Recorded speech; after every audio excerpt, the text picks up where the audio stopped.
Today's show is brought to you by adamandeve.com. Go to adamandeve.com right now and you'll get 50% off just about any item. All you have to do is enter the code word GLORY, G-L-O-R-Y, at checkout. Be advised that this show is not for children, the faint of heart, or the easily offended. The explicit tag is there for a reason.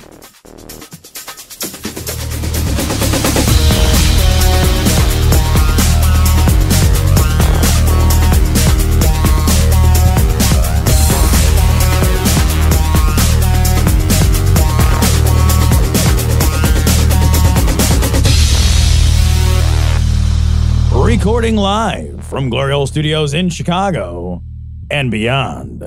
This is Cognitive Dissonance. Every episode we blast anyone who gets in our way. We bring critical thinking, skepticism, and irreverence to any topic that makes the news, makes it big, or makes us mad. It's skeptical, it's political, and there is no welcome mat. This is episode 597. You got it. Yes. Got it. Cecil didn't even have the notes up, guys. Got it. That's from fucking memory. Crushed it. That is from wow. I think we should just stop recording. Wow. We should stop recording right now. I added one to last week. Do you know what the tough part is, Tom? Coming up for our 600th episode, is we're recording with so many people, we're going to have to bleed people into the 599. I wonder if we should do like they do in high-rise buildings, where they have a 12A and B instead of 600A and 600B. We should have, 600A and B, but miss 599 because it's an unlucky number. Well, speaking of unlucky numbers, you know what else is another unlucky number, Cecil? What's that? 3.5 trillion. Sure is. Man, what a fucking nail biter of a day today has been. You can't let it ride. You just can't let it ride. I'm telling you. Gotta bet on, I don't know. It's Manchin and Cinema are the two major. Manchin today came out finally like this afternoon and said that pretty much under no circumstances would he support a $3.5 trillion social safety net bill. He said the highest he'll go is $1.5 trillion. So he's cutting it by more than half. One guy gets to make that decision. One fucking guy gets to make And when that decision. asked like what the Democrats could do to, get their agenda across, he said elect more liberals. That's a quote from him. He said, elect more liberals. Because he's not a liberal. He's not a liberal. He's right. never said he was. You're right. He is very much a right-leaning Democrat. Yeah, man. So today was such a fucking nail biter. Going into the day, there was a possibility that we were not going to fund our federal debt. Yeah, I know. That we were not going to raise the fucking debt ceiling. That, we have the $1.5 trillion infrastructure package that's on the line. That the Progressive Caucus will not, I listened to a daily about it today. They absolutely will not entertain that $1.5 trillion infrastructure package if the $3.5 trillion safety net package if progress has not been made. And then you got fucking Manchin who's like, I'm not doing any $3.5 trillion package. This is why the Democrats can't get anything done. Yeah. It's fucking maddening. It's, there's that. Then there's also the voting bullshit that goes on in all these places that makes it so hard to vote when you're poor or when you're a person of color. Yeah. And so all those states that have been relying on their whiteness for decades are starting to get to the point where they have to rely way more on shitty rules and shitty polling places and gaming the system and gerrymandering. And so there is a progressive push in this country. You look at all these things that are in this bill. The majority of the people want them. Majority of the people want this. It's not just liberals. No. It's not just liberals. No. Many people want this. It spans the spectrum. Yep. And if the far right people who are far right on social issues got a taste of what it's like to live with a real safety net, I wonder if they would start changing their tune. Man, I believe 100% they would, because I don't want to say to a person, but demographically, people use the safety net when they need it. Yeah, absolutely. So it's not like anybody ideologically says, when I'm doing well, I don't believe in the safety net and the chips are down, I still don't believe in the safety net, right? Yeah. Ideologically, they throw that shit out the fucking window as soon as bad things happen to them and they need a little assistance. It's not like they don't apply for the safety net items. I remember talking to a guy who, he did okay financially. He did not have insurance of any kind. Hardcore right wing. I mean, as hard right as you can get. Sure. And I remember talking to him, and then he's like, this fucking national health care is a fucking disaster, and we don't need it. I'm like, hey man, like your kid is on state insurance. Like you've told me this. Like your kid. He's like, yeah, that's because he's a hemophiliac and his treatments are too expensive. So we need some help from this. I'm like, that's exactly what. And I remember looking around, like you literally in this conversation about nationalized healthcare, you are a recipient in your own family. Sure. But somehow he's an exception, right? He's an exception because, well, my kid has a special thing and it's very expensive. Well, a lot of people have expensive medical care. Yeah. A lot of people do. Yeah. The nonsense and the hypocrisy of it. These guys all take all the benefits that they're due. Every single one of them. It's so funny. I was having headaches. And so I went to go to the doctor and they told me you got to get an MRI or whatever. And so my insurance at this point is done. There's like some weird stuff that's going on with my insurance essentially. My MRI out of pocket was $500. Okay. Like it's expensive. Like that's not a cheap MRI. No, that's expensive. I know MRIs are like $5,000 or something like that. They're expensive things. But my MRI out of pocket for me was $500. And I'm looking at it thinking, I just went back to the doctor for something else. And they said, yeah, your age range, there's a special test. They got to shove a camera up my ass, I think. I'm not sure. Okay. But they're like, yeah, you got to get this test done because your age range, they dropped the age range from, it was like 55 or something down to this. And I said, okay. And they said, you got to go get this done. And I'm seriously now weighing whether I should go or wait till the end of the year or whatever. I'm still trying to decide on my own money just to decide. And I'm not. You're not a paycheck to paycheck. I'm not a paycheck to paycheck guy, but I am weighing whether or not it's worth going to get this early test. And that's just me. Right. And I know what it's like growing up without any kind of money either. Cause I remember when I was a kid, we never went to the doctor. Right. I went to the doctor. I cannot remember going to the doctor when my parents were out of work. I just don't remember doing it. Yeah. Right. You're sick. You hurt and something. You're sick. That's it. Right. That's the end of it. You're just sick. The end. Yeah. I mean, and there is, you kind of want to like shake the shit out of people and say, it doesn't have to be this way because it's not this way anywhere else. It could easily be different. Like nowhere else. It's not, we have a bad system. Yeah. Because we don't have a system. Yeah. You know? And I know I've said this before, but like, a system has a name and a phone number and an email address and a guy in charge of it. Yeah. But what is the name of the American medical system? Yeah. I can answer that question for Canada. Stuff. It's all individual stuff. Right. For me, it's Blue Cross Blue Shield. Yeah, but that's your insurance company, not your medical system. Yeah, you're right. That's so funny that you answer it that way, though, because we think of it that way. Because that's what it is. That's the people who hold the fucking purse strings. Right. But that's fucking bonkers, right? It's crazy. That's bonkers. That's not a system. I hope that they can convince somebody to get some of this stuff through. I'm not convinced that this is going to happen at this point. But if they could and just open up a few people's eyes that are conservative, because they're like, I hate trans people or whatever, these people that are awful. Mm-hmm. But they might start voting against their social interests because they are getting something that is making their life better. Yeah, man, the thing in my mind that I think is going to change everybody or almost everybody would be the childcare issue. The childcare issue would change a lot. It brings women back into the workforce. So many people, 86% of women have kids. So that doesn't matter what your fucking, and actually that it's even a higher number among Republican women than it is among Democratic women. So this issue is like one of those things that impacts almost all families in some way. And it impacts employers. Just the effect of something like that would be so massive on gender equality, on wage equality, on opportunity for everybody. You make that one stride. You give that one piece. You give it to women who vote more than men too. Right.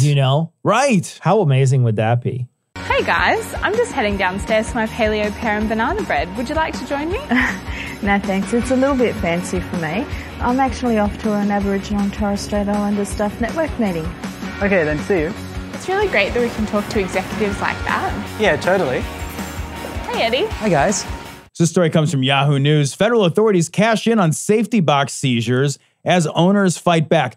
So this story touches on an issue that I've wanted to talk about for a long time. And that's the issue of civil forfeiture. Yeah. So in a nutshell, here's how civil forfeiture works. Authorities can take your shit from you if they suspect that that shit was used in the commission of a crime, typically a drug-related crime, regardless of whether they even have charges to file. Right. So even if no charges are even filed against the person who owns the property is separately considered under civil forfeiture, and you lose it. And that's usually money. Yeah. But it's also cars, Jewelry. boats, jewelry, homes. Yeah. And getting your shit back from civil forfeiture. You have to sue them. Yeah. And you got to spend your money suing to get your money back. Your money back. Or your car back. Now, in this particular case that they're talking about in this particular story from Yahoo News, they're talking about how there's these safety deposit boxes. And in some of the safety deposit boxes was this drug money. Okay, wait a second. Hold on. This is a weird aside, but I have to pause with this. Is it safety deposit box or safe deposit box? Oh, I don't know. I've always called it a safety deposit box. Yeah, my whole life. My whole life. Maybe that's a Midwestern thing, Tom. In this story, I think they call it a safe deposit box. Maybe. And I only bring this up because maybe you're right. I stopped in my tracks. It could be a Midwestern thing. Maybe we're doing a Midwesternism. That's what safety deposit box. So as soon as you said that, I'm like, I'm not the only one. That's what I always thought it was when I was a kid growing up. I always thought it was just safety deposit box. Safety deposit box. But you're right. It could be a safe deposit and someone messed up years ago. And or the article's wrong. It could be. I don't know which. Could be. But anyway, it just grabbed me. I'm sorry. But so some of these were used in supposedly with a drug, something with drugs, right? So somebody, but this person was just near theirs. Yeah. Well, they took all the shit out of all the boxes. But that's like collateral damage, though. Fuck you. That's what civil forfeiture is. That's like seizing the guy's house next door, but also seizing mine because I live next door. Yeah, well, maybe you shouldn't live next door to a drug dealer. What the fuck, Maybe you should have thought of that before What the fucking... the fuck, yeah, I know, dude. There have been... So I've read cases where people are just traveling with money because maybe they're they don't trust the bank or they're moving the money literally from one bank to another bank. Whatever the case may be, they're in a car and they have cash. Yeah. But the presence of a large amount of cash, the cops are like, that's probably drug money. And then they just take all your money. Yeah. And the only evidence that they should have taken all your money is you had money. You had money. Yeah. That's the craziest shit. Well, in this particular story, they say that the final haul was worth $86 million. And you know that they're doing this all over the place. And this reminded me of how most people don't know, but if you're talking about theft in America, the biggest theft, the largest theft in America is wage theft. Yeah. It's by magnitude, way more wage theft than there ever is any larceny or burglary or any of that other stuff. Never bank robbery, none of that shit even comes not close. Even remote. It doesn't even scratch the surface how much wage theft there is. But we just don't know. A lot of people don't know it. They just don't ever. They never really hear about it. Right. It's not something that's actionable most of the time. And I don't think either. you get prosecuted for it. Yeah. Like if I hire somebody, then that's another thing too, right? All other thefts I can think of, and I could be wrong on this, but if I steal a pizza, I could get arrested for stealing a pizza. If I steal your labor, then I think it's a civil suit. I got a story about stealing a pizza. Oh, tell me a story about stealing a pizza. So I was delivering pizzas out of college when I was taking a summer break between colleges. Went to a junior college and was going to university. And so I was taking a summer break, getting ready to go. Actually took a little longer than a summer break. I think it was 7 months worth of time. I was delivering pizzas and I pull up to a college, the local college. I get out of the car and I leave the car running and I go inside, I deliver the pizza and I come out and there's a dude in my car. What? From the dorm.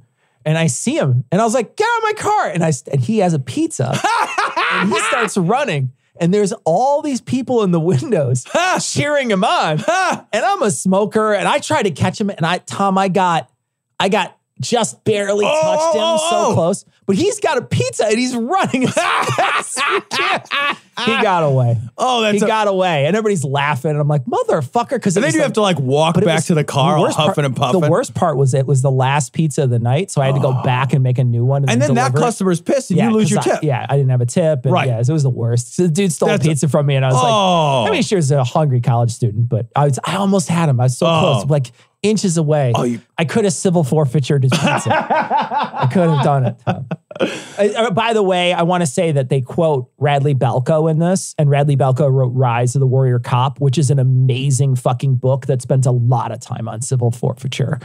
Talks about the like origins of the police force and how they were started as slave forces, like catching slaves and whatnot, and then talks also specifically about like civil forfeiture a lot. But then he also talks about the grants that all those police stations got for the war on drugs to buy more and more obscene things that the police use against us. And it's a really interesting book because it talks about all that money and how it's all just driven by money. And the war on drugs was all just funneling money to police stations to make them more military. Oh, you don't say. Yeah, no, I mean, it's... At the end of the day, it comes back to the almighty buck. It really does, but it's a great book if you see it out there. I really enjoyed it. Rise of the Warrior Cop is what it's called. Very good book. Very good book. Take the fish, you find the top of the spine, then you slide him through the ring on the Wonder Boner, and voila! The Wonder Boner. My wife would like that. I'm going to read this whole story. I think you should. I'm going to read this whole, Cecil, I'm going to read this whole story. How much do you love America? Cecil, on a scale from 1 to shaman, how much do you love America? Fuck, man. I love this. Okay. All right, this story comes from Yahoo News. Self-proclaimed shaman accused of starting California fires said she was trying to boil bear urine. Huh. I wonder if you boil bear urine if it gets smoky. You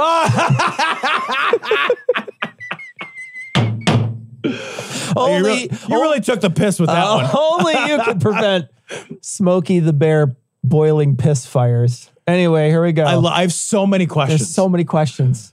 A California woman professing to be a shaman. Look at her. Look at her stare at you. She's staring right into your soul. With her shaman eyes. With her shaman shaman. It's, I don't know. Don't squeeze the shaman. I'm not sure. I'm going to say it both ways. Say both ways. I'm going to say it that both way ways. People will send us messages. That way it's the right way. That'll be perfect.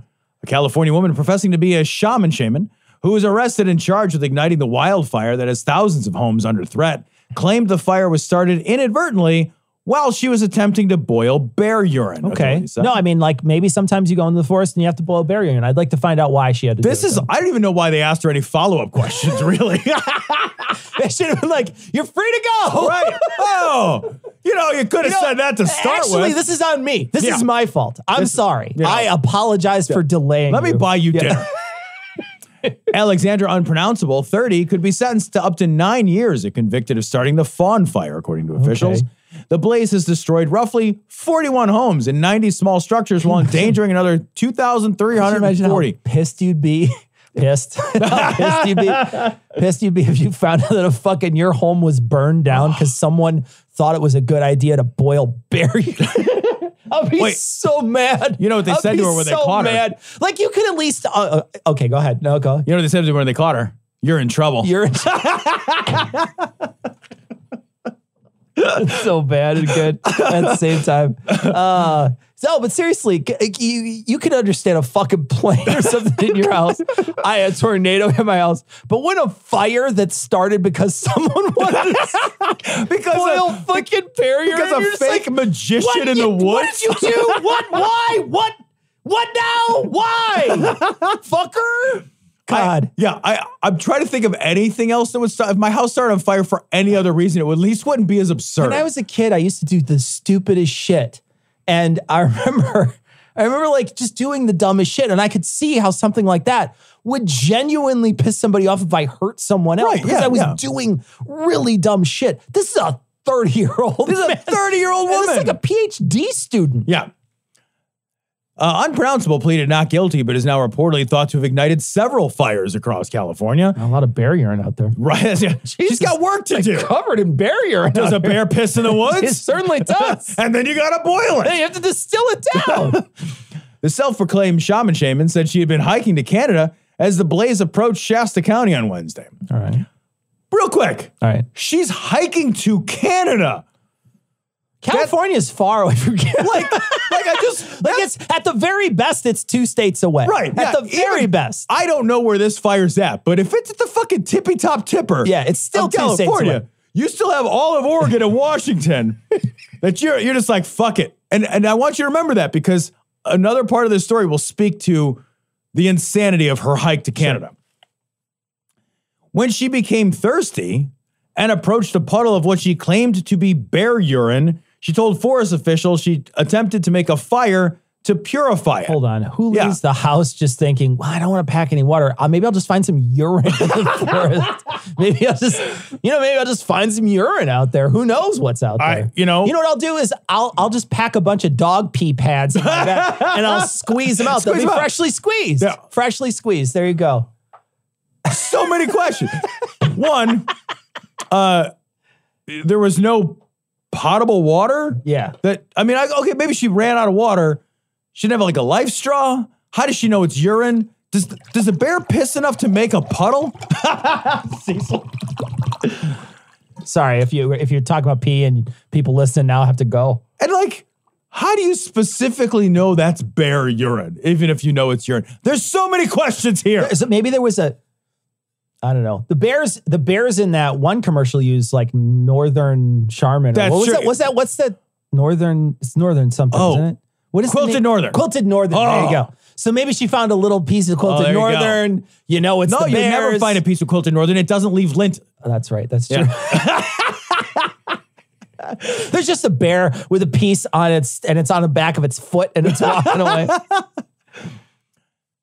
The wood she hoped to use was too wet for the fire to start, document said. Well, you know what? If it's bears, then you need to find wood that's too dry, and then you find wood that's just right. In the middle. Right in the middle. So she does have blonde hair too. She does. And Goldilocks, golden showers, it's very similar. It all coming together. This whole all coming together. So then you read that and you're like, so all the wood was too wet because bears pissed on it or because there was water you could have drank that was not bear urine, you crazy person. She pulled it out of the water. Unpronounceable, then drank the animal urine and proceeded on her journey, according to the report. Now, she drank the urine without starting the fire to purify it. So that wasn't even a prerequisite, Cecil, because the wood was too wet. But hold on, But she did start a fire. She had to have, right? Yeah, super unclear when she started the fire, because according to this, it says she attempted to make a fire to purify it, but the wood was too wet for the fire to start. I don't. But then she drank the piss anyway, because she likes it warm, but I guess she'll take it room temp. But then she gets caught in some brush. Yeah, this part I love too. She allegedly became caught in some brush and had to call the local fire department for assistance.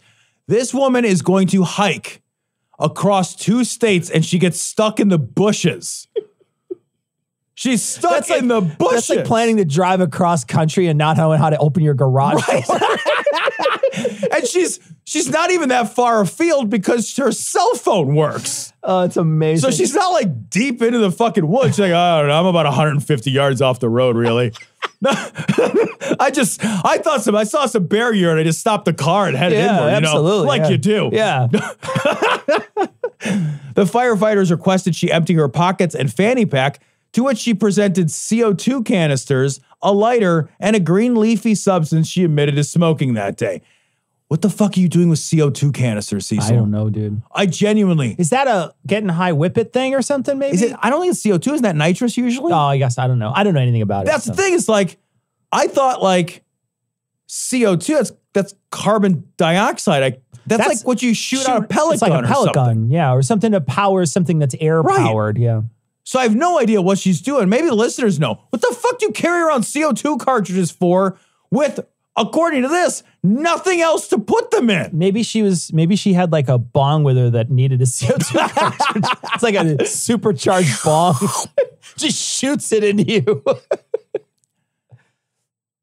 Witnesses said unpronounceable, who on her LinkedIn lists shaman as her occupation. Sure, yeah. And indicates that she was a doctoral student at State University of New York's New York College of Environmental Sciences and Forestry, dropped 2 CO2 cartridges the day the fire started. on your LinkedIn, it says shaman. Do you think that anybody looking to hire a fucking shaman is checking the goddamn LinkedIn? Is that where we find our shamans now? On fucking LinkedIn, Cecil? I'd like to see your fucking shaman CV. I can't even this whole fucking thing, Tom. It's just so crazy. And the worst part is how much fucking damage this thing did. This isn't like an enormous amount of damage. This isn't just like a small yard got burned down or something, right? This is an immense amount of damage. Yeah, 41 people lost their fucking homes. Thousands of people displaced. Yeah, crazy. Unpronounceable statements might indicate mental illness or drug abuse, really? her attorney argued. Oh, okay. She's and this is her attorney who's going to say these next things, which I also love. She's also under suspicion for starting other fires.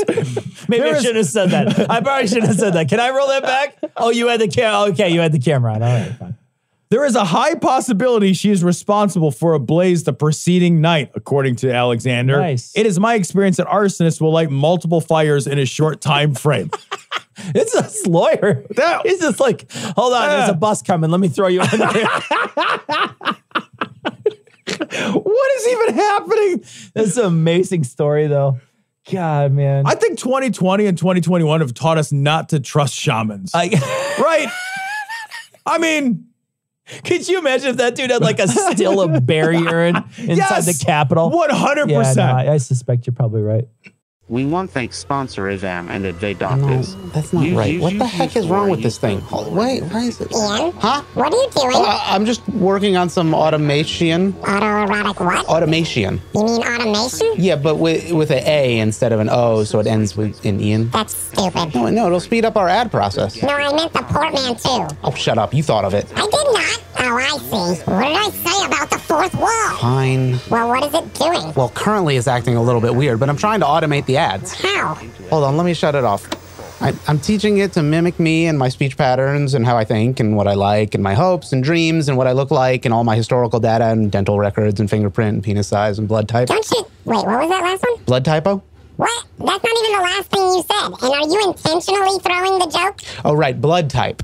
There was a typo. You literally typoed the word type with the word typo. Yeah. So you killed the quote-unquote, what was that last one? Joke with a typo that you wrote into the script intentionally. Yeah. You know no one is going to understand that other than you, who's writing the script. Now who's breaking the fourth wall? For fuck's sake, Ian. Can we get back to the robot? Don't you think this is a mistake? I said let's... Ian. Oh, the robot. Right. Right. No. I mean, is it a mistake to go to adamandeve.com and use code GLORY to get 50% off almost any one item? If you get a free gift for you, a free gift for them, a free gift you both enjoy, and 6 free price movies plus free shipping? Really squeezed that one in there, didn't you?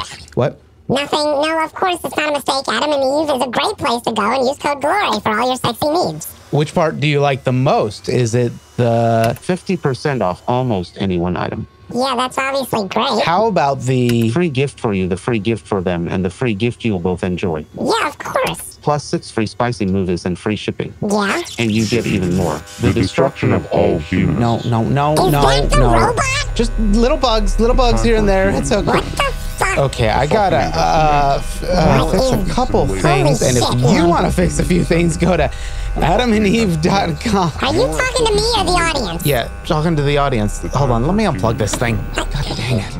Jesus. Go to adamandeve.com and use code GLORY. That's GLORY, GLORY at checkout at adamandeve.com. Didn't you unplug that? Has commenced. Your ass will be simulated. I thought I did. Oh, shit. The fucking There's 2 of them? I didn't build that one. Or those. Oh, crap. Ian, let's get out of here. The fucking has commenced. Your ass will be simulated. Go to Adam and Eve before you know the end of humanity. That's the end, Ian. Run! Get to the chopper!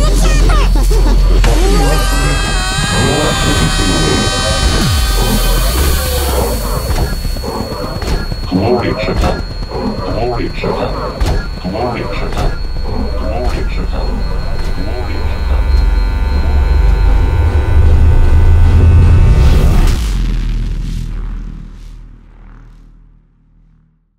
Over $1 million is going to be spent to become the mayor of Minneapolis, a $100,000 a year job.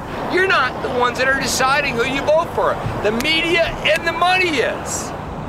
I am cool with making $100,000 a year. I will not take money from the developers. I will not take money from the political angle. I will not even go to the strip clubs anymore. Wake the f*** up. I'm Jeff Wagner. I approve this message. This story comes in Newsweek. Fox News host complains of being attacked by Trump fans for reporting facts on Arizona audit. Holy shit, so much has happened. Did we even talk about the audit? I don't think we did. Tom, if I asked you in 2015, I would say, hey, Tom. I would not have guessed it. Tom. Whatever you're going to say, I would not have guessed it. You know what's going to happen in 2021 is cyber ninjas are going to do an audit of American votes in a presidential election in Arizona. You would look at me like I just sprouted snakes for hair. No, I would believe you unless you said, and it will happen 9 months after the election, after the inauguration. Right, after the inauguration. My favorite part is that they're called cyber ninjas. I love it so much. How great is that? I love it so much. It's how amazing. Great is that? It's absolutely amazing. There's a place, there's a I don't know, some kind of computery thing that I drive past on my way into the city, and it's called the Nerdery. And I love that so much. Yeah, it's on 290. Yeah, I don't know what it is. I don't know either, cool. but I love it. It's the Nerdery, and I'm just like, that's just so great. Yeah. So the audit came back. They hired very specifically very partisan people. To go in and count, and they found more votes for Biden. And then Texas was like, well, now we want our turn. So now Texas is doing it. By the time they fucking finish all these audits, it's going to be 2024. Well, what are you doing? Wasting all this money and time. It's such a stupid thing to do because it was a giant lie by Trump from the very beginning. Yeah. You'd have to be you have to be genuinely.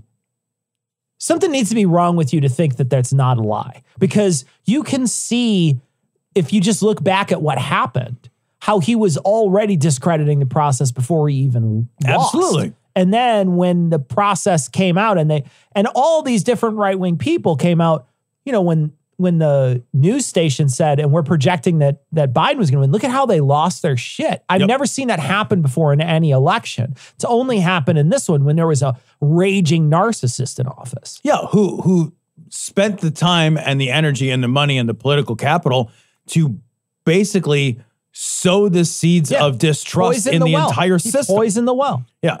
I mean, he said it at the beginning. He said it in 2016. If I don't win, it's rigged.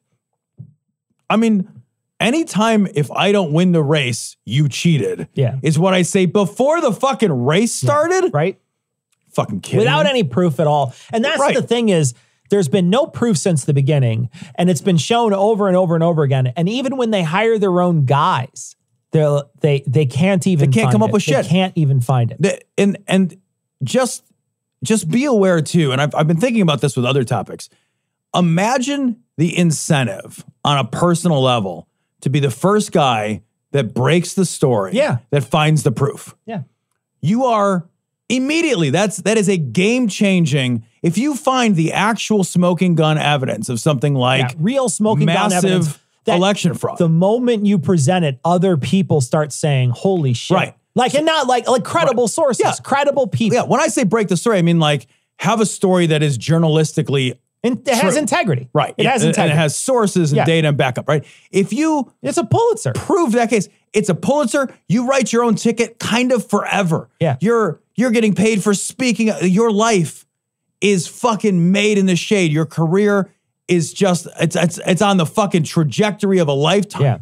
So all the incentives to break that story wide open, but somehow your fucking weird, stupid fucking uncle on Facebook has all the fucking evidence. He's figured it out. Yeah. Right? So they know, but it never makes its way over to the fucking people whose lives would be massively benefited from this. And the other thing too is that every single piece of this that's been falsely presented has been fact-checked to death. Yes. It's been fact-checked to death. Absolutely. They're burning ballots. Oh, that wasn't from this Literally year. not true. That's, like all the different things. And here's a Google image search of that stupid shit, and it's from fucking 2012. There's a million things that they tried to put forward, and all of it was thrown out. I mean, they wouldn't even hear some of these court cases. They wouldn't even hear them. They would read them ahead of time and say, "Get the fuck out of my courtroom before I hit you with a fucking fly swatter.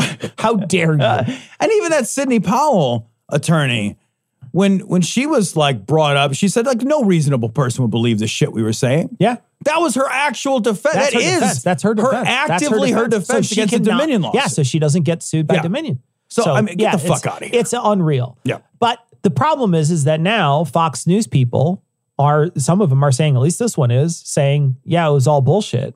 Right. And they're getting attacked for it. Yeah. I mean, all they're doing at this point is reporting on a story. Yeah. They can't. What does he say too? Because his tweet is in here, Tom.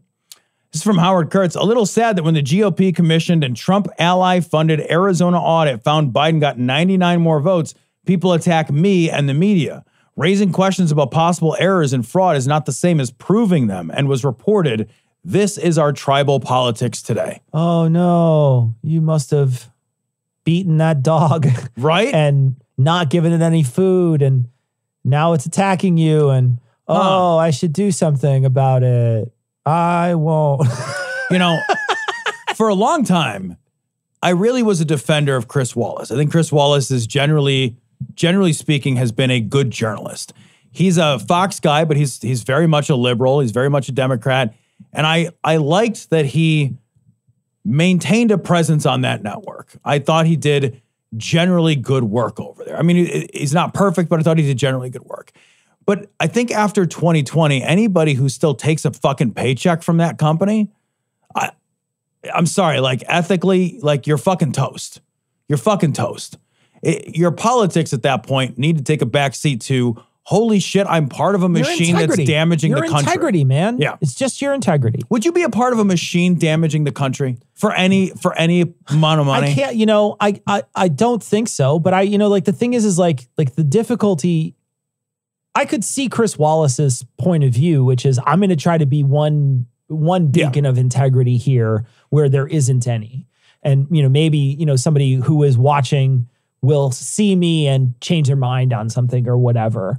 But the problem is that there's all those people are so few and far between. There's just not enough of them. No. And the problem is too, is if the moment that they turn around and they say something like this, they're immediately thrown, they're attacked. They're going to be attacked by this crowd that you have whipped up into a frenzy for years. I mean, at this point, it's years, and this is your fault. This is all on partisan hackery. Yeah, man, a lot of this is specifically on the head of Fox. For decades now, since the W administration, Fox has been acting really as a bullhorn for the Republican Party. They have not been a true journalism resource or outlet at all. Yeah. They have been absolutely this other thing, and they've changed journalism, right? And then I think for a long time, they felt they were the ones in control in a big way, right? Because they're the ones writing the narrative. And then Trump happened. And now what we have is Fox has become moderate right, and Newsmax and One American News Network, and they are the new... Yeah, Breitbart. Right. And they're the new voice of the ultra right-wing party. And that is not journalism at all. That's not even like tangentially related to journalism. And I think Fox is reaping what they sow, but that shit has gotten out of the box. Yeah. Because it was fucking poison from the beginning. And now all of a sudden it's like, well, now it's eating me. And you're like, yeah, asshole. Dude. That's what happens when you lose control of your fucking ethics. What Trump said too, Trump had came out and released a statement, and he again lied and said that he actually won the audit, came back in his favor. He said, we won at the Arizona forensic audit yesterday. We won. I don't know. And he says, at a level you wouldn't believe. I love how he talks. It's such a stupid way. At a negative level? What are you talking about? You wouldn't believe how much winning we won in the winning times. But he doesn't care. He literally will just tell you an absolute lie. Yep. And we have made it so that there's no damage to his credibility at all when he says a lie. Now, it's damaged for all the people who don't believe him anyway. But anybody he can be caught in an absolute bold-faced lie. Yep. Or bald-faced lie. I never really knew which one it was. I think it's bald-faced. But I'll get 6 emails about it. But in any case, he can be caught in a lie right in front of everybody. Even and all his fans could see that. He has fans instead of supporters. He does have fans. But that would not diminish him in their eyes at all. And that's a scary thing. If someone on my side lies, I'm gonna be upset with that. I'm gonna be mad about that. I'm gonna be like, you shouldn't be fucking lying.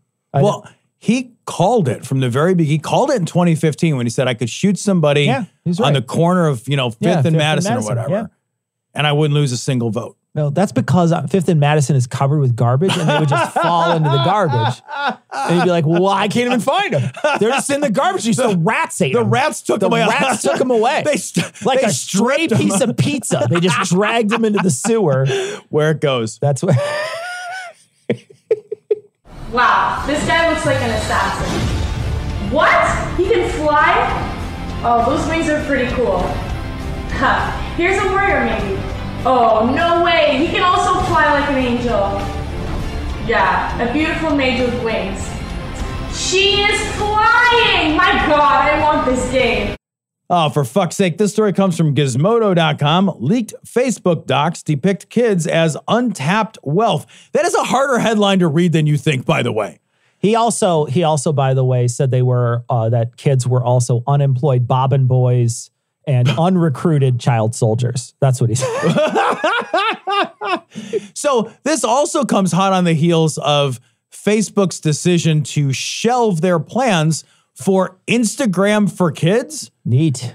So if you didn't like your body image before, you certainly won't like it. You'll hate it now. Yeah, 8 years old. You're doing planks to get ripped abs. Right. Like, I'm laughing, but seriously, Instagram has actually been shown to be really terrible on a specifically young girls' self-esteem. Yeah. Really bad. Yeah, Instagram is a fucking nightmare for young people. Yeah. And like the studies on it are fairly clear. And they were going to make Instagram for kids. And why do they want it? Like, they want that shit because they want to get you like indoctrinated into using their product as soon as they possibly can. As soon as they can. And they want you scrolling. They want you doom scrolling as much as you can. You want to scroll and never set it down. Yep. And even though they're not allowed to do, there's certain restrictions on advertising and data collection on young people. As soon as they have you hooked on the experience, you'll turn 18 or 16 or whatever the fucking age is. 13 is for Facebook account, I think. So as soon as you turn that age, then they can turn all that shit on, but you're already fucking hooked on the experience, right? Yeah. So this story is specifically from the Facebook files, the Wall Street Journal. And actually, I almost bought a subscription just to read this series to the Wall Street Journal. I'm still thinking I might do that. But Facebook described children. They formed a team to study children and ponder ways in which children could be monetized. Specifically looking at children between the ages of 10 and 12. So you should do what religions do. Just tell them you're going to heaven and then you can tie them for the rest of their life. There you go. That's it. So that's a fourth grader. Yeah. I have kids, a fourth grader might still cry if something goes wrong today. Like a fourth grader is young enough, 10 years old is young enough that like, it's not likely they're going to cry today, but it's not unheard of to see some tears. Sure. Like, so that's how young and immature somebody is at the age of 10 to 12. They call them a valuable but untapped audience. Another suggested leveraging playdates as means to Facebook's growth. Holy shit. Facebook is struggling. They're admitting they're struggling with global teen penetration, which maybe you might want to rephrase that term. Yeah. Church is not struggling. Church doesn't struggle with that. The Catholic Church has a very strong, hard stance on global teen penetration. They penetrate deep. No, but the fact is that, these companies aren't your friend. And they're not there to connect you. They're just not. I think a lot of us were very naive about Facebook. I know I was for years. And to be honest, there was a connection there with other people that I just never had before. Right. And that's true. That is a real thing. Yeah. Like, I am connected to people all across the country that I would never be connected with otherwise. Sure. So there is something to that. That's not something that doesn't exist. No, there's a reason billions of people are logged on. That does exist. But what they do with your data and how they try to manipulate you to stay on their network, both of the and then the ways that they manipulate you to stay on their network which then feeds into our partisan politics. Yep. It's all horrible. It's horrible. It's all horrible. Yeah. It's all bad for us. Yeah. We lose and it needs to be said, like, we lose so that Mark Zuckerberg can get rich. And it's amazing how much I've come to this so many times. I'm constantly amazed, and maybe someday I'll stop being so fucking naive, but I am constantly amazed how much damage a single person can do to the world. Yeah, right. Yeah. And you look at a guy like Mark Zuckerberg, and that motherfucker is doing a huge amount of damage and this is very important, he could be doing a huge amount of good. You could still be very rich owning Facebook and using it to not fuck shit up.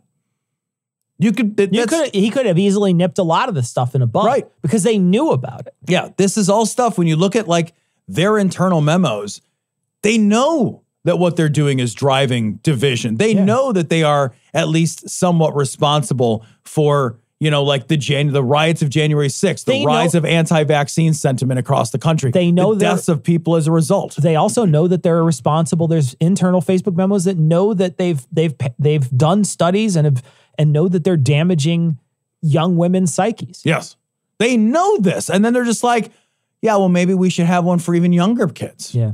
We are hurting young ladies. Let's hurt them younger. Sure. That's what the next memo means, man. And it's because I think at a certain point that they're just like every single person is another penny in his pocket. Right. And there's billions of people on there. It's so insane. I get, you know, the guy is super ultra wealthy. He's unbelievably wealthy. And his money is tied to his product. His money is tied into his Facebook, and it has to get money so he can keep his money. Yeah. That's how it has to work. But you know, like, I don't think that Facebook would be ruined if it were ethical. I don't think so either. You know? He would be drastically less wealthy.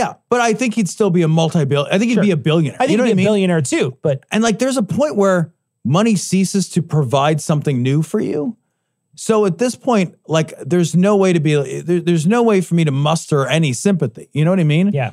It's like, yeah, what if instead of $80 billion, you only had $1 billion and you weren't ruining the world? Yeah. I mean, don't get me wrong. I don't have any sympathy. I'm just trying to explain his mindset. Yeah. I don't have any sympathy for him at all. Right. Like, if the guy exploded in fire tomorrow, I would not care. Yes. I wouldn't care. I wouldn't throw bear urine on him to put him out. Right. But no, your point is well put, is that the model that the sort of cycle of business that he's in requires it. Absolutely requires it. Yeah. Are these your drugs? Look, Dad, it's Where not. did you get it? Dad, answer me. Who taught you how to do this stuff? You, all right? I learned it by watching you. Parents who use drugs have children who use drugs. What the fuck, Tom? So there's a series of stories. So I grabbed a series of stories because they kind of interrelate. So this story is from PBS.org. A pro-slavery petition is the latest racist incident at this Kansas high school. Parents say they've had enough. So it sounds like a bunch of jackass kids put together an online petition and circulated around the school, suggesting that they reinstitute slavery, right? It is a stupid, mean-spirited, cruel, racist fucking act, right? That on its own really only speaks. Let me rephrase. If this were an isolated incident, it might then only speak to the poor judgment and racist character of those students. But I think I grabbed this, Cecil, because when you take this in conjunction with the next several stories that I want to read the headlines to, you get to kind of paint a picture. It's from Atlanta Black Star. Texas Governor Greg Abbott signs into law critical race theory bill limiting teaching of current events related to race. This story is from CNN.com. Tennessee parents say some books make students feel discomfort because they're white. They say a new law backs them up. Jesus Christ. Now, if I look at the story about what's going on in Texas and what's going on in Tennessee, and you've turned me on to this book, like the notion of white fragility just absolutely explodes off the page. We're legislating white comfort. We are. Legislating white comfort. It's like you feel the tiniest amount of discomfort and it is the worst thing that's ever happened to you. Yeah. It's the very worst thing. And you have to stop for a second and be like, that's because I lived a privileged life. Right. When white people experience racial discomfort, it's fucking unacceptable to white people. Unacceptable. Never mind that people of color experience racial discomfort literally all of the time. Yeah. Right? Because they live in an inherently oppressive, racist They have to define themselves as their race all the time, whereas I never think about it. Right. Yeah. So you've got this fucking Yahoo in Tennessee. Can you grab that real quick? Yeah. I want to read what this woman says. So she's talking specifically, this woman pulled her daughter out of public school over a mask mandate, and she's talking about these books that are in the school. Yeah. And these books are attempting to teach children about things like slavery. To tell the story of Ruby Bridges, a 6-year-old who integrated in elementary school in New Orleans in 1960, Ruby Bridges Goes to School, written for elementary school students by Ruby Bridges herself, is fine for kids to read, Steenman says, but she says teachers should not be allowed to lead discussions of the pictures in the book, one of which is the famous Norman Rockwell painting of Ruby, the U.S. Marshals who had protected her from an angry segregationist white crowd, and the ugly slur hurled at her by adults. There's no need to emphasize it, she says of the slur. Just, if they want to read, this book has a famous painting, fine, and then just move on. There's no safe way to teach separate is never equal, a 2014 picture book about a landmark legal case that integrated the Southern California schools in the 1940s, Steenman says. The book should be banned because it features contemporaneous quotes uttered by white segregationists in court. They, the students, are sitting there listening to this, and all they're hearing is Mexicans are dirty, inferior in scholastic ability, they have skin problems and lice, and it just goes on and on and on about it, Steenman said. And I submit that that's what they're going to take from this book because they're just not that ready. The story is saying that we can't give kids the truth about like racism because it's going to make the people who benefit from that racism feel bad about it. And she doesn't want to feel bad about it. Right. The whole pushback against critical race theory suggests that there is no racism problem. Yeah. And you contrast that with the first story that I read from PBS. A pro-slavery petition is circulating around a Kansas City school. There is racism that is absolutely embedded in the day-to-day experience of every person, but also specifically the experience of students in our schools. Yeah.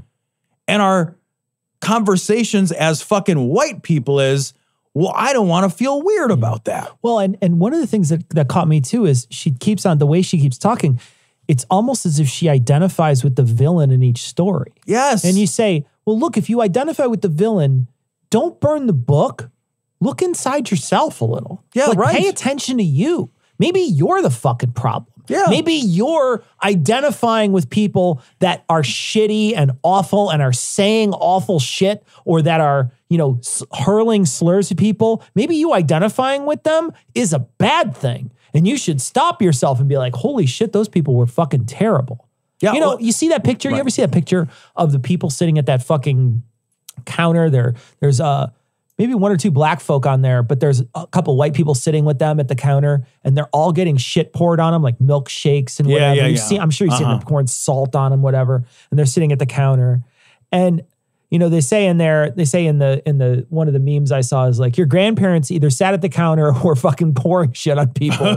Which one were they? Right. And chances are they were the people who were pouring shit on people. I mean, I grew up. My father was he's a racist. Yeah. You know what I mean? Like he grew up during segregation. That's no excuse, but that's what he thought. That is an idea that he carried with him until he died, right? He was a shitty racist, until he died. And the same thing. So, if you identify with that, if you're also, so ingrained and you think like, well, I don't want to hear about that stuff. Like that stuff, it does matter. It does matter because you got to name it in order for us to, talk about it and say, this has fucked people up for a really long time. Well, and it's so clearly still happening. Like exactly. The problems of race are not like... It's not like it went away. Right. And in what world do we not teach history because history is awkward or uncomfortable for people to...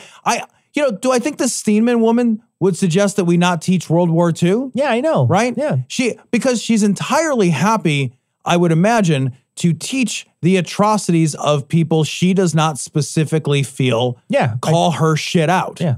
But she doesn't want to be called out as being actively part of a demographic in society that controls all of the power. And this critical race theory thing is such a fucking non-issue because you don't learn about critical race theory in public school as a kid. No, you just don't. No. You go to college to learn about that. You don't learn about it when you're a kid. No, you just don't. Like they're mad. They're mad because they're teaching things about history and they want to cut those things out. Yep. They depict people that look like me as bad. Man, and so that makes them upset. There's a bill that like teaching any kind of history that makes people feel uncomfortable. And they're the ones who call us snowflakes. Right, I know. That's insane. I don't want to be uncomfortable. Oh, so you guys are such snowflakes. Oh, I feel uncomfortable. I feel uncomfortable. Oh, I feel uncomfortable. I don't feel safe here. Learning about I need a safe space. Oh, you want puppies and lollipops? Isn't that what you were fucking it's so screaming funny about? They're the ones who scream. You're the snowflakes. They're the ones who scream about free speech. Yep. They're the ones who it's amazing. Right. Yeah. They project but the so moment much. They're inconvenienced. The moment they're there, they're the people who are the ones that have to encounter their own race for a little bit. Yep. It freaks them the fuck right out, man. Yep. And it's all over all these southern states are doing the same thing. It's all just insane. Yeah. The whole thing is meant to pass a bill to say, don't worry, guys. We won't make you look in the mirror. Yeah, right. Yeah, we'll stop you. Right. We will stop you from critically reflecting on any of this. Don't worry. We'll keep white people in control. Yeah. That's fine. Well, yeah. You don't have to worry about that. Yeah. We won't. We'll gerrymander the fuck out of this that. bitch. Yep. Yeah. For back to school. Denim. Haircut. Backpacks, come get your backpack. Boots and pants. New shoes. Get yourself an outfit. Denim. Boots and pants. Haircut. New shoes. So get yourself back to school with these tips. Haircut. So this story comes from the New Daily. Conspiracy theorists lack critical thinking skills, according to new study done by the No Duh Institute.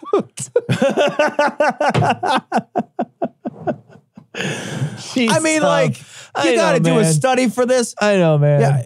I know, man. When I read this headline, I was just thinking it was like, water is wet. So is bear urine, too. Well, bear urine's wet as well. So... And so you boil it, and then what do you do? Bear urine is wet. Let's go back to bear urine. Let's go back to bear urine. Because when you boil it, wouldn't you concentrate the bear urine? Wouldn't you burn off all I guess of the maybe liquid? if you boil it very briefly, so as not to reduce the bear urine, Cecil. You're not making like a demi-gloss of bear really, urine. the bear urine should coat the back of the spoon. It should coat the back. Snap bear urine. Oh man! I'm sorry. I just had to go back to it. I couldn't. I had more questions. There's an endless series of questions. There's a line in here I want to read real quick, which is: this does not mean the conspiracy theorists are necessarily lacking intelligence, but rather that they lack the skills to objectively analyze and evaluate a situation. Yeah. I get it, I guess, but I've heard that a million times. I believe that to be true in a sort of measurable sense, but also isn't critical thinking a kind of intelligence? You know what I mean? Isn't it like absolutely fucking necessary? If you lack critical thinking skills, can you really be functionally intelligent?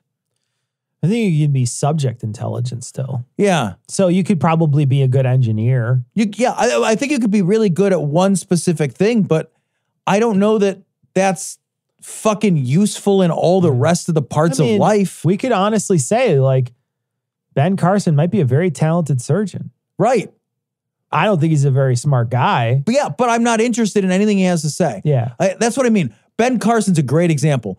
I would say, like, Ben Carson is a fucking brilliant surgeon. Everything that I've read says he's a brilliant surgeon.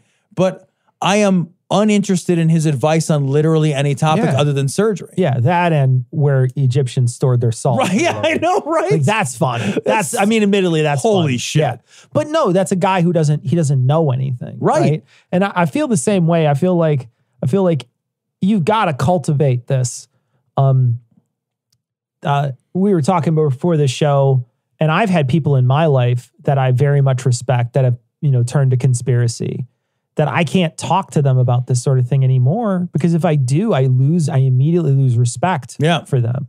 And I don't feel like their intelligence, diminishes when I talk to them about conspiracy. I feel like if we're going to have a conversation about conspiracy and you're going to say, oh, it could be true. And I'm just going to think there's something wrong with you. Yeah. You're not firing on all cylinders. Right. Lacking critical thinking skills means you lack the fundamental skills to navigate life in a way that adheres most closely to truth. And some of these conspiracy theories, like in here, they're talking about QAnon and how the global satanic pedophile network and things like that. And there's some of these things that are just so batshit insane that when you hear them, you should stop in your tracks. Thank you. Freeze. Thank you. And say, oh my God, I can't believe I believed even part of this. And I'm glad you brought that up, because I have a hard time saying, oh, well, they got this information and then they didn't have the right fucking plinko to drop it down, the right fucking flow chart. Nobody taught them the skill.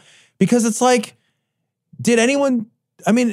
it's just so wildly crazy sounding. Yeah. Do you not have a bullshit detector at all? Is all information that comes to you seriously equally weighted? And I'm going to say, like, there's no lack of intelligence there. I can't do that. And also there's zero evidence for these conspiracies.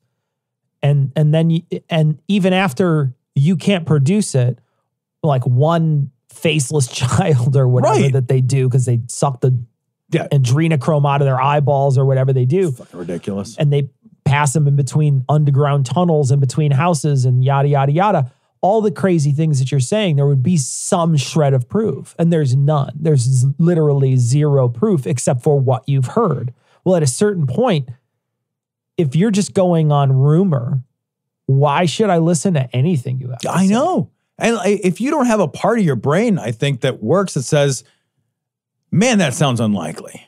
That just sounds really, really unlikely. I'm going to dismiss that until a preponderance of evidence is presented to me. If all information comes to your mind and you're like, well, it does sound like a secret cabal of Satan worshiping Democrats have a series of tunnels under Washington that go to a pizza store and they sometimes get together to eat adrenochrome. If you can say that and you're like, well, that might be true. Yeah. No, fuck you. Yeah. That's what I mean by that. I mean, fuck you. I mean, yeah, and you were saying preponderance of evidence. They don't even have a shred of evidence. It's not even a shred of evidence. But like, shouldn't you just dismiss absurd shit? Yeah. Shouldn't we just dismiss things that sound fucking absurd? Is there no absurdity meter in some of these fucking people? I mean, that's the problem is I think that it's that old thing where people would say, well, everybody's got an opinion and all opinions matter and all opinions, that idea.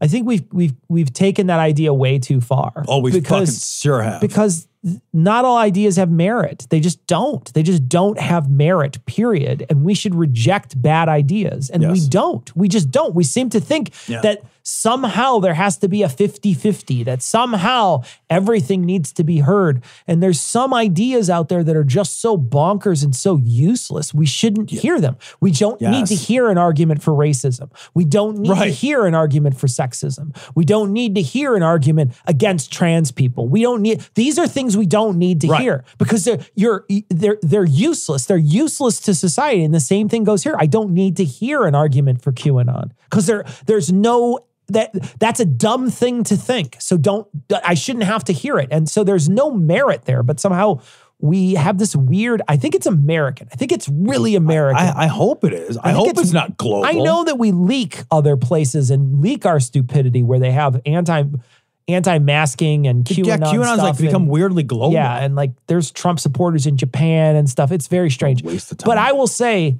it's very American to think that, everybody has a thing that they can say. Everybody has merit in that same, like in the marketplace of ideas. Right. There's a lack of ability to understand the difference between what is an opinion and what is not an opinion, right? So if I say, that solids, liquids, and gases are 3 of the phases of matter, that's not an opinion, right? Right. So, but you're right. Yeah. We confuse the issue of what's an opinion. We make it think like, well, that somebody can come up and say, well, no, because they're not actually those things or whatever. Yeah. And they somehow have equal footing. And now we have to fight. Right. No. Masks block respiratory droplets. That's I don't believe in that. That's a perfect example. That's not something we can believe. Like, it's either a truth of physics, right? And either does physically performs this action or physically doesn't perform this action. It's not an opinion, right? But we have bought into this bullshit, stupid fucking idea that, like you said, like, everyone's got a right to their opinion. Yeah, sure. That's fine for which ice cream flavor is best. Great. It's fucking great for if I like a certain kind of car or a certain color. Right. Or even like, I think this is how we should spend our money. Yeah. But like, when we're talking about how to evaluate what's fucking true, if it can be measured, it's not a matter of opinion. I know. Yeah. That's just it. Yeah. This is again, like you said, Tom, this is a very obvious, it seems very obvious, but hopefully, I don't know. I mean, should you hand this out to your conspiracy friends and say, should you fact check them on this? Well, it's so funny. Like, there's a guy that I know on Facebook that is totally like far down the rabbit hole, and like, they will call themselves out on their Facebook world about like, well, everyone called me a conspiracy theorist. And it's like, holy shit, man. If people called me a conspiracy theorist, I'd be embarrassed by that. I'd stop and think about my life choices for a few minutes. Right.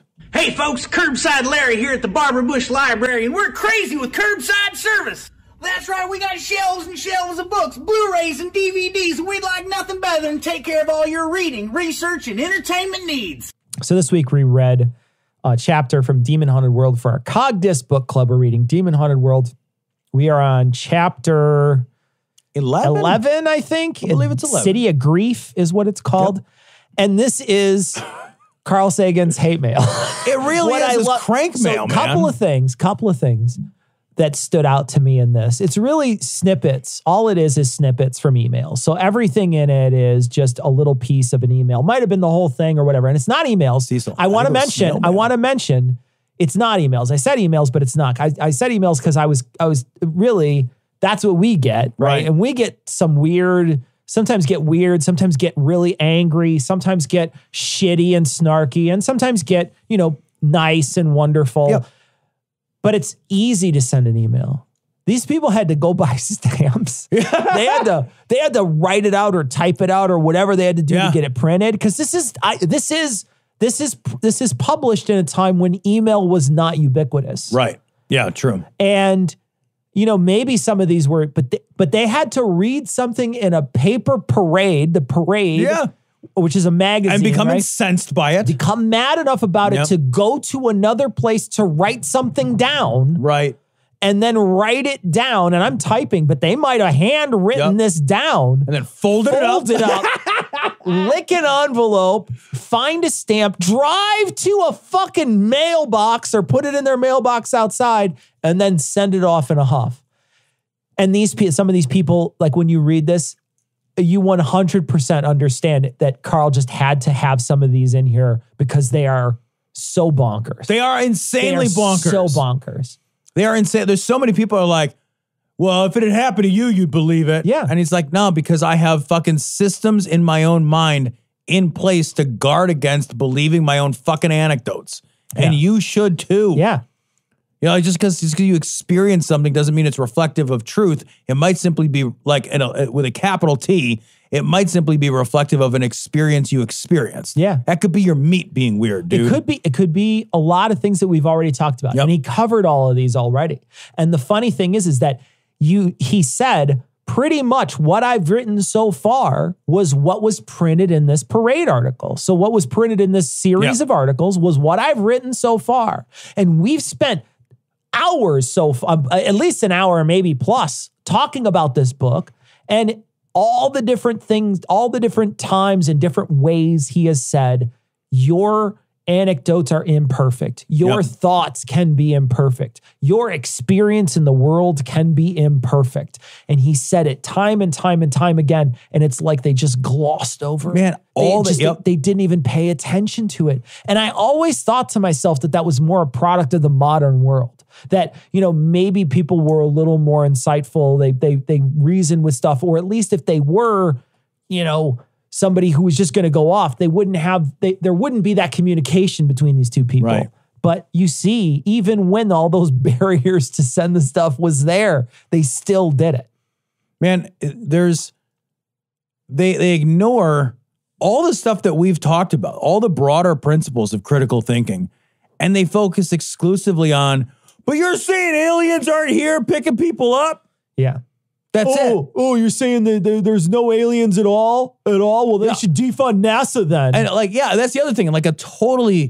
They totally misconstrue his opinion on any number of topics, or falsely represent or mischaracterize what he said. Well, there's no aliens, huh? And he's like, no, I literally have never said that. What I've said, it's such a distinction that so many people struggle with, which is there is no evidence that this thing is true. That is not the same thing as saying this thing is not true. Exactly, yeah. There's a distinction there. We should operate on a day-to-day basis based on, if there is no evidence, then it is likely that I can perform all the actions of my life as if this were not the case. Yeah. But that is not the same as a declarative statement. Yeah. And it's an important distinction that Carl is extremely careful to make.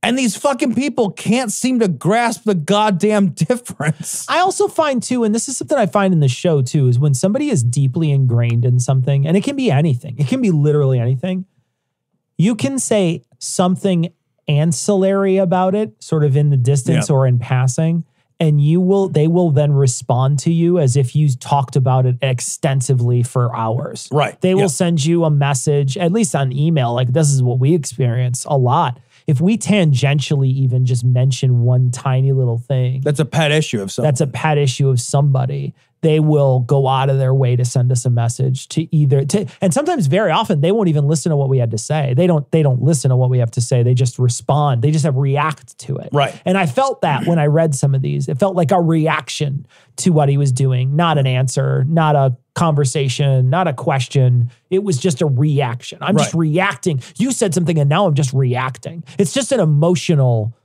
dump. Yeah.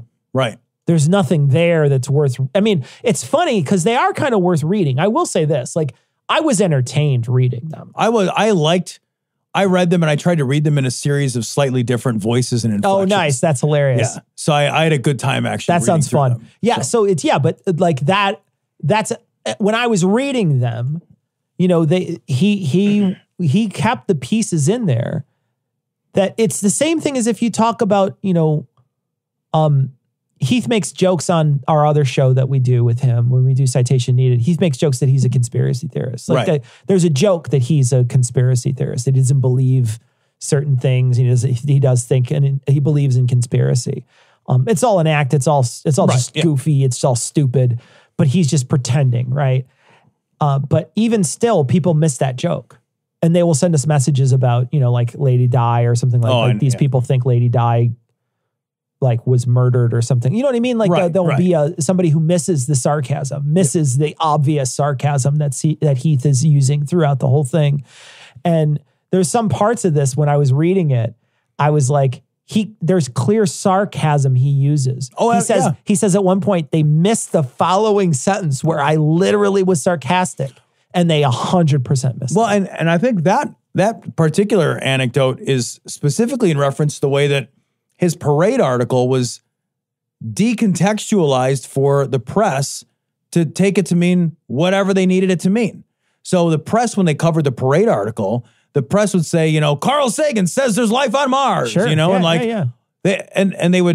would take pieces out of context and print the piece out of context, even though that piece surrounded by its context actually means the exact opposite of what is. Yeah. The media is terribly disingenuous in how it quotes and attributes, when a better story or a more salacious story might be available to the media. Yeah. They turned it into clickbait whenever they could. Even back before there was clickbait. Yeah. They wanted to Sell sell newspapers, sell a man. newspaper. So that has not changed. No, it has not. That has actually advanced. Yeah, it's gotten better or worse? No, actually, Same? I think it's worse. Worse. I think it's Yeah, way it's much worse. I think it's way worse. Yeah. Because it's a lot easier worse. to click than it is to buy. Yep. It's cheaper. Yep. It's easier cheaper for me to click something than it is to buy something. So I think it's way worse now. Yeah, it's way worse. But anyway, it was a really interesting chapter to read Carl's fun. hate mail. Next week, the baloney detection kit, Tom. I know. This, again, is one of those Seminal chapters chapter. that I remember in this book. It's one of a few chapters that I 100% after years of not reading this book remember. Yeah. And I hope that it stands. I hope it's not aliens. I know. I hope so too. As I remember, it wasn't, but who knows? You know, Yeah, but the dragon in my garage, I remember different. I remember differently too, but it's so we'll see. But the baloney detection kit is, as I recall, a list of logical fallacies and logical traps. And, you know, it's a way to think about the world and put it through this sort of scientific method, a sort of a rigor to look at the world, as I recall. So I'm anxious to read it.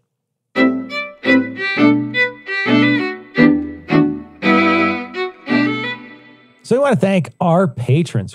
Of course, we want to thank all our patrons. We want to thank our newest patrons, Alec, Jason Rucker, the motherfucker, James, Brandon, Vero Headhunter, Tom, Joseph II's Internet Spectre, sure, Cleopatra, PJ, and Joe McNicklickle. And it also says afterwards, clearly, Ian wrote, Ian, if you're going to put anything in here, do it in italics so I know it's not the thing. Ian said, not sure if it's his real last name.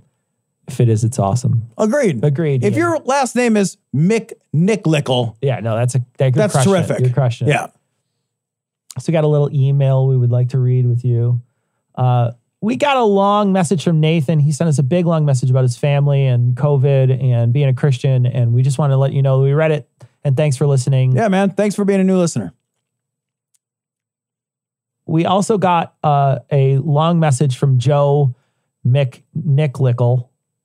And he said, I never got my name read as an initial supporter, so I'd like my name acknowledged as, and here we go. This is a long one, guys. This is a long one. Fuck you, Ian. You never read my name, so eat my fucking ass. Fuck you, Ian. Fuck you. Do your job. Love you. Hate you for this. Don't get paid a dime of my patronage. Not until I'm cool with it. Next content release. Okay. What's up, Tom and Cecil? Fuck BetterHelp. Fuck God. Fuck Trump. Fuck anti-vax. And QAnon. AKA Joel. We got a bunch of messages about BetterHelp. A bunch of people asking questions. And a couple of people asked, like, okay, I can't use BetterHelp. Thank you. But what do I do? And I don't know. I don't know. I know that there are secular therapists. And as I recall, Recovering from Religion has a list of secular therapists. Yep. So that is someplace that you could start to look. But I do not know how to go about finding a therapist near you. When I had to find a psychiatrist, I checked my HMO. So that's what I had to do. And I don't know what to do. I literally don't know how someone else outside of that structure would search or find. I'm not specialized in this field. And especially if you're specifically looking for somebody online. Yeah. Like if you're, I will say this though, that many traditional therapists through the pandemic have moved to telehealth visits. Yeah. So if you're interested in doing therapy and you want to do it from home rather than the traditional, office visit, take a look at therapists in your area, read some reviews. Many of them will be doing telehealth visits still because they moved to that business model during the pandemic and they haven't shifted away because it's still the pandemic. Yeah. Yeah. They're still doing all that stuff. So yeah, see if there's some way that you can do that. If not, I know that there's other ways out there to find it, but I'm not a resource for that. We were just selling an ad spot. I don't really know. Yeah. I don't have any specifics. I don't know how to approach that. We got a great image from Nick. This is it's a comic done with people, like a stock photo. This is so good. It's so fucking amazing. This is amazing. It's so good. So we're gonna put it on this week's show notes. Nick, I laughed. This is a chef kiss, Nick. Mwah. It's so perfect. It's so good. So that's going to wrap it up for this week. Join us for a live stream next week. We did a live stream this week. You can check it out on all those platforms. We come in at 9 p.m. Central and we do a live. And they're fun. They're just goofy, fun. They're very freeform. So, it's really just us hanging out. And then we do cover a couple stories. It's not as structured as the show, but Ian jumps in. And so if you like Ian talks a lot during the stream. We kid around with Ian a lot. And so there's a lot of that and a lot of back and forth. And it's very fun. So go check them out. Check them out on Facebook, on YouTube, and on Twitch. And we'll be doing one on the 7th and I think on the 14th, but on the 21st and the 28th of this upcoming month, we will not be doing. We'll be out of town. So we'll be missing 2. But you can catch the next 2 on all those places that I just mentioned. That's going to wrap it up for this week. We're going to leave you like we always do with the Skeptic's Creed. Credulity is not a virtue. It's fortune cookie cutter, mommy issue, hypno-Babylon bullshit. Couched in scientician, double bubble, toil and trouble, pseudo quasi-alternative, acupunctuating, pressurized, stereogram, pyramidal, free energy healing, water downward spiral, brain deadpan, sales pitch, late night info docutainment. Leo, Pisces, cancer cures, detox, reflex, foot massage, death and towers, tarot cards, psychic healing, crystal balls, Bigfoot, Yeti, aliens, churches, mosques and synagogues, temples, dragons, giant worms, Atlantis, dolphins, truthers, birthers, witches, wizards, vaccine nuts, shaman healers, evangelists, conspiracy, doublespeak, stigmata, nonsense. Expose your sides. Thrust your hands, bloody, evidential, conclusive. Doubt even this.